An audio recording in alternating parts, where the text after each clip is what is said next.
بسم اللہ الرحمن الرحیم۔ السلام علیکم۔ سکردو کے ایک جج صاحب واقعہ سناتے ہوئے بتاتے ہیں کہ میری عدالت میں ایک نوجوان وکیل تھا۔ اس نے پی ایچ ڈی فزکس کر رکھی تھی اور وکالت کے پیشے سے منسلک تھا۔ انتہائی زیرک تھا، بات انتہائی مدلل کرتا تھا۔ اس کی خوبی یہ تھی کہ وہ ہمیشہ مظلوم کے ساتھ کھڑا ہوتا تھا۔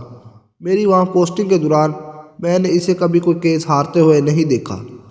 میں اس کی سچائی کا اتنا گرویدہ تھا کہ بعض دفعہ اس کی بات پر بغیر کسی دلیل کے میں فیصلہ سنا دیتا تھا اور میرا فیصلہ ٹھیک ہوتا تھا۔ وہاں تعینات ہر جج ہی ان کا گرویدہ تھا۔ پوری عدالت میں سب بھی اس کا احترام کرتے تھے۔ بعض موقعوں پر جج صاحبان ان سے کیس ڈسکس کر کے فیصلہ کرتے تھے۔ میں اس کے تعلیم یافتہ ہونے کے باوجود، اس فیلڈ میں آنے اور پھر جج بن جانے کی اہلیت ہونے کے باوجود وکیل رہنے کی وجہ جاننا چاہتا تھا۔ بہت کوشش کے بعد اپنے تجسس کے ہاتھوں مجبور ہو کر میں نے یہ سوال اس سے پوچھ ہی لیا۔ اس نے بتایا کہ میرے نانا انتہائی غریب تھے۔ ان کی اولاد میں بس 2 بیٹیاں تھیں۔ انہوں نے بھٹے پر محنت مزدوری کر اپنی بیٹیوں کو تعلیم دلوائی، ان کی پرورش کی اور پھر ان کی شادیاں کی۔ میری والدہ کی قسمت اچھی تھی، وہ گورنمنٹ اسکول میں ٹیچر لگ گئی، جبکہ میری خالہ کو سرکاری ملازمت نہ مل سکی۔ میرے نانا نے بھٹے سے قرض لے کر اپنی بیٹیوں کی شادی کی۔ میری والدہ نے گھریلو اخراجات سے بچت کر کے میرے نانا کی قرض اتارنے میں مدد کی، مگر پھر میرے والد صاحب نے ان کو منع کر دیا تو میرے نانا خود ہی قرض کے عوض مزدوری کرنے لگ گئے۔ جبکہ دوسری طرف میرے خالہ کے یہاں کوئی اولاد نہ ہوئی تھی تو انہوں نے میری خالہ کو تنگ کرنا شروع کر دیا۔ کئی بار مار پیٹ کر میری خالہ کو گھر سے نکال دیا گیا، پھر گاؤں والوں کی مداخلت سے ان کو راضی کر کے بھیجا گیا، اور تیسرے مہینے بھی وہ سسرال والوں کے ہاتھوں مار کھا کر والد کی دہلیز پر آ بیٹھی۔ یہاں تک کہ آخری بار جب ان کے سسرال والے ان کو لے کر گئے تو ان کے شوہر نے دوسری شادی کر لی اور میری خالہ کو اس شرط پر ساتھ رکھے تھے کہ ہم ہی بھر لی کہ گھر کے سارے اخراجات میرا نانا اٹھائیں گے۔ میرے نانا بیٹی کا گھر بسانے کی خاطر مزید مقروض ہوتے گئے، اور پھر سردیوں کے ایک دھند میں لپٹی ہوئی صبح کو جب وہ سائیکل پر جا رہے تھے تو گنے سے میرے ٹرالے کے نیچے آ گئے اور اس دنیا سے کوچ کر گئے۔ جب میرے نانا فوت ہوئے تو تب بھی مقروض تھے۔ میری والدہ نے میرے والد سے چوری اپنا زیور بیچ کر میرے نانا کے قرض ادا کیے اور ان کی تجہیز و تکفین کا انتظام کیا۔ اس معاملے میں بھی میرے دادیال والوں نے میری والدہ سے کوئی تعاون نہ کیا، یہاں تک کہ میرے والد نے بھی نانا کی وفات کے بعد میری خالہ کے سسرال والوں نے میری خالہ کو مجبور کرنا شروع کر دیا کہ وہ میری والدہ سے گھر کے اخراجات کا مطالبہ کرے۔ میری خالہ نے انکار کر دیا تو ان کو طلاق ہو گئی، مگر نہ تو ان کو ان کا سامان واپس کیا گیا اور نہ ہی زیور، بلکہ ان کا حق مہر بھی نہ دیا گیا۔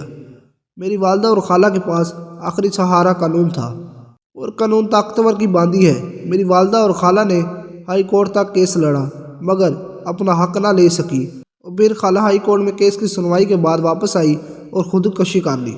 ان کی تجویز و تکفین بھی میری والدہ کے ذمہ تھی۔ والدہ نے یہ کام بھی بخوبی کیا، مگر بہن کی موت کے بعد ان کا چہرہ بھج گیا۔ یہاں تک کہ میری کامیابی پر میری والدہ خوش نہ ہوتی۔ یہاں تک کہ جب میں نے پی ایچ ڈی کی تو میرے دور دراز کے سارے رشتہ دار خوش ہوئے، مگر میری ماں کے چہرے پر پہلے جیسی خوشی نہیں تھی۔ میں نے اس رات مصلے پر بیٹھی دعا مانگتی اپنی ماں کو سینے سے لگایا اور پوچھا کہ آپ کی اداسی کی وجہ کیا ہے؟ میری والدہ نے مصلہ طے کیا اور کہا کہ میں چاہتی ہوں تم وکیل بنو۔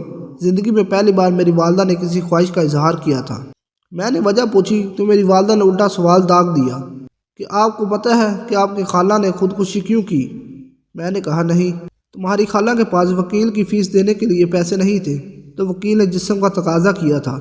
میری خالہ نے اس دن گھر آ کر خودکشی کر لی تھی۔ اس دن سے میرے دل میں خواہش تھی کہ میں اپنے بیٹے کو وکیل بناؤں، ایسا وکیل جو پیسوں کے اس جسم کا مطالبہ نہیں کرے گا، ایسا وکیل جو مظلوم کو انصاف چھین کر لے کر دے گا، مگر میں کبھی تمہارے والد اور تمہارے ڈر سے اس خواہش کا اظہار نہیں کر سکی۔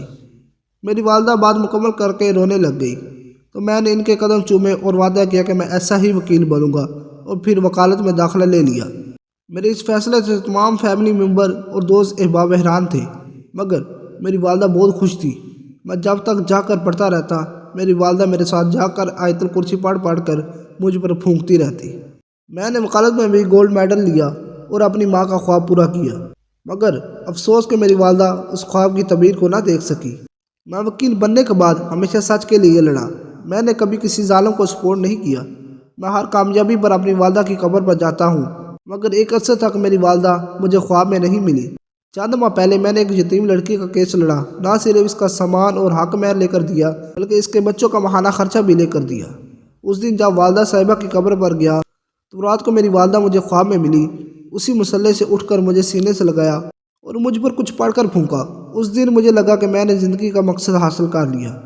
اہلیت ہوتے ہوئے بھی جج نہ بننے کی وجہ یہ ہے کہ بطور جج مجھ پر پریشر آ سکتا ہے، مگر بطور وکیل کوئی مجھے مجبور نہیں کر سکتا۔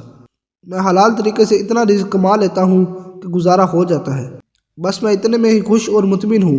جج صاحب بتاتے ہیں کہ پہلی بار مجھے احساس ہوا کہ عزت عہدے میں نہیں، اعمال میں ہوتی ہے۔ یا اللہ ہم سب کو نیک اعمال کرنے اور کامیابی کا راستہ اختیار کرنے کی توفیق عطا فرما۔ اگر ویڈیو اچھی لگی ہے تو میری ویڈیو کو لائک اور چینل کو سبسکرائب ضرور کیجیے گا۔ اللہ حافظ۔